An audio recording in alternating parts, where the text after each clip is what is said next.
You know, there's a huge migration happening right now, but it's not about people crossing borders. It's about talent, capital, and ambition fleeing an old, broken system and pouring into a new one. This is the Web3 exodus, and believe me, it is reshaping our world as we speak. I mean, just look around you. That whole traditional career path, the one our parents told us would bring stability, it's becoming obsolete. And look, this isn't some far-off prediction. This is an observation. The system is breaking down right now, in real time. It really feels like the walls are closing in, right? The money in your bank account is worth less every single day thanks to inflation. The skills you spent years, maybe even decades building are getting automated away by AI. And that promise of safety the old world offers, it's really just an illusion that trades your ambition for stagnation. Okay, so when most people hear Web3, what do they think of? Right. Monkey JPEGs, crypto casinos, all that noise. But they're missing the entire point. This isn't about gambling. It's a fundamental rewrite of how we work, how we own things, and how we create value. Think of it as a brand new operating system for the global economy. And this is what's so powerful about this slide. It boils everything down to one simple word. Web 2, the internet we all grew up with, it let us read and write. We could consume content and create it. But Web 3 adds one absolutely critical verb: own. You own your data. You own your digital assets. You own your piece of the new internet. And that one little word, it changes everything. So you're probably asking, okay, great, but how do I actually get involved? Well, I'm going to walk you through 3 specific protocols for this new economy. And let's be clear, these aren't get-rich-quick schemes. They're pathways for people who are willing to build. Let's start with Protocol 1, the DePIN operator. DePIN. It stands for Decentralized Physical Infrastructure Networks. I know, it sounds super technical, but the concept is actually pretty simple. Think of it as the bridge that connects the digital world of code to the physical world of concrete, steel, and radio waves. So, how does this actually work in the real world? Well, in the old model, if you wanted to build a global Wi-Fi network, you had to be a massive corporation. In the new model, the network pays you to help build it. Step 1. You provide a piece of hardware. Maybe it's a dash cam for mapping roads or a simple Wi-Fi hotspot. Step 2. The network protocol pays you, but not in a simple wage. It pays you in equity, in a token that gives you ownership in the network you're building. Which brings us to Step 3. You are literally building the physical internet and earning a piece of it while you sleep. And that right there is a huge shift in how you think about yourself, right? You're no longer just a cog in some corporate machine, an employee taking orders. You become a sovereign, active participant. You are a node directly contributing to and owning the infrastructure of the future. All right, let's jump into Protocol 2, which is all about pure, raw skill. Welcome to the bounty hunter economy. You know those old freelance websites that take a huge chunk of your cash and make you jump through hoops? Yeah, forget them.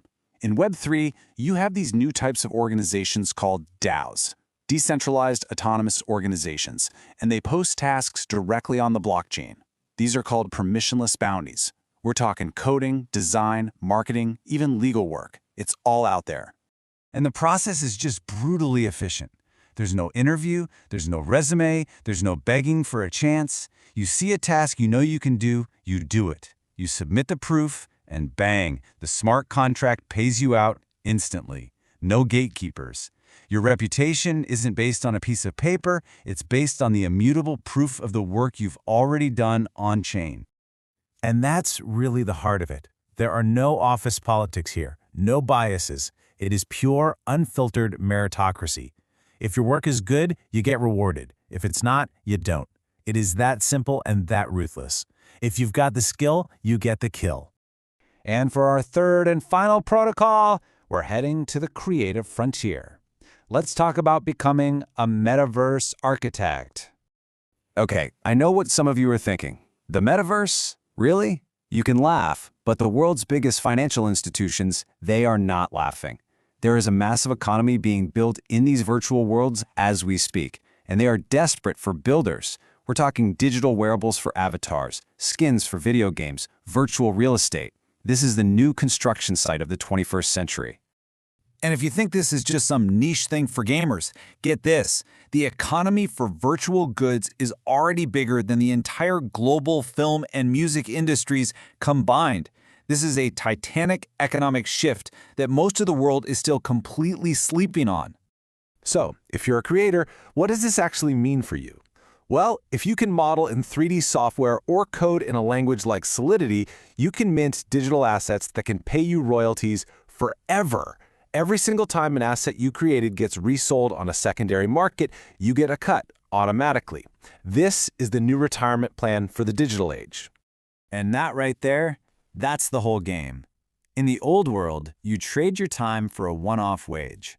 You build a wall, you get paid once, it's over. In this new world, you trade your skill for an asset that can pay you forever. It's a total paradigm shift in how creative work is valued. Okay, so before you get all hyped up and dive in, we need to have a serious talk. A warning. Let me be crystal clear. This new frontier is not safe. It is a dark forest. It's filled with sharks, scammers, and projects that will disappear overnight. If you come in here looking for a lottery ticket, you are going to get wiped out. Success here isn't about luck. It requires you to be a perpetual student of the technology and a builder who's creating real value. But for those who are smart about it, the upside is, well, it's insane. Right now, we are in the dial-up phase of Web3. Remember that sound? Yeah, that's where we are. It's clunky, it's a little slow, it's hard to use, but this is the moment when the foundations are laid and the foundational wealth was built. In this game, being early is the same as being right. So it all comes down to one simple question. You have to ask yourself, are you going to be a passenger in that old legacy economy, just sitting in the back seat hoping the driver doesn't crash? Or are you going to grab the wheel? Look, the tools are out there. The knowledge is everywhere, a lot of it for free. The opportunity is very, very real. The only variable left in this whole equation is you. It's your will to actually get up and do something about it. So I'm going to leave you with this. Don't just consume this information and then click on the next video. Don't just watch from the sidelines while the future gets built around you. Execute. So there you have it. The paths are laid out for you. You can be the node, building the physical internet. You can be the hunter, proving your skills on-chain. Or you can be the architect, minting assets that last forever. The exodus is happening. The only question left is, what role are you going to play?